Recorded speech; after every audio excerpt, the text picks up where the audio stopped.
e nós participamos e elaboramos documentos e construímos falas, essa não é uma fala do MINC, essa é uma fala da sociedade civil.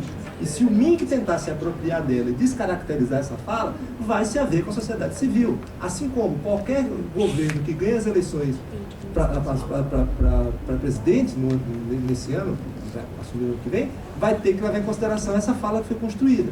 Eu até trouxe alguns pontos aqui, uma das pessoas que vai estar aqui na mesa vai abordar isso também, e é interessante que a gente pense um pouco que essa fala está sendo construída a nível nacional. A sociedade está começando a dizer a cara que cada região dessa tem e como é que um grande projeto de política cultural para o país tem que dialogar com essas especificidades e com as generalidades. Bom, aí tem um entrave nessa discussão, que é o seguinte, que é a relação economia da cultura, mercantilização da cultura.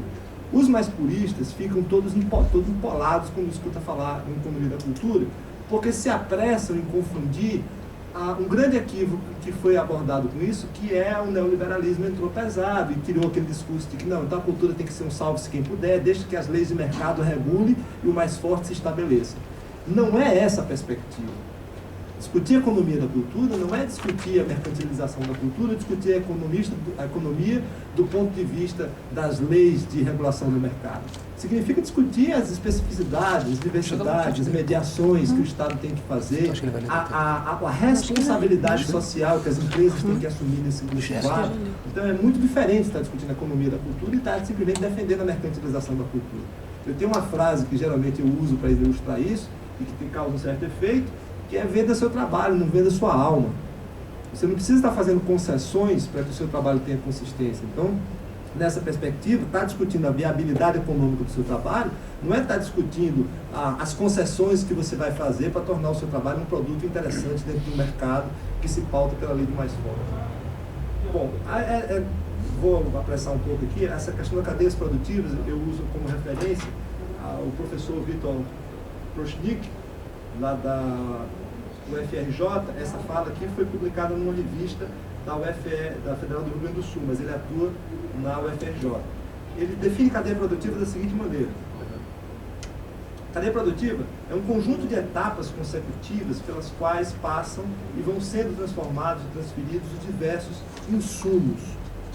Tá? E é interessante a gente pensar de novo na questão da linha de suprimentos, porque sem a gente ter uma linha de suprimentos forte, a gente não consegue estabelecer uma perspectiva sustentável dessa atividade. A gente fica sempre à mercê de alguém que forneça isso para a gente e numa dependência tecnológica, numa dependência... Algumas situações que se instauraram nesse campo, elas já são difícil hoje qualquer fabricante querer entrar nesse mercado e competir de igual para igual com os chineses. Perdemos o bonde da história. Não adianta querer...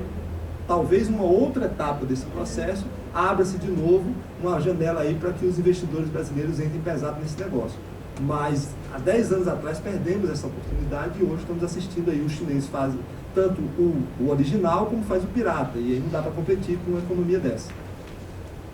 As cadeias produtivas resultam da crescente divisão do trabalho e maior interdependência entre seus agentes econômicos. Por um lado, as cadeias são criadas pelo processo de desintegração vertical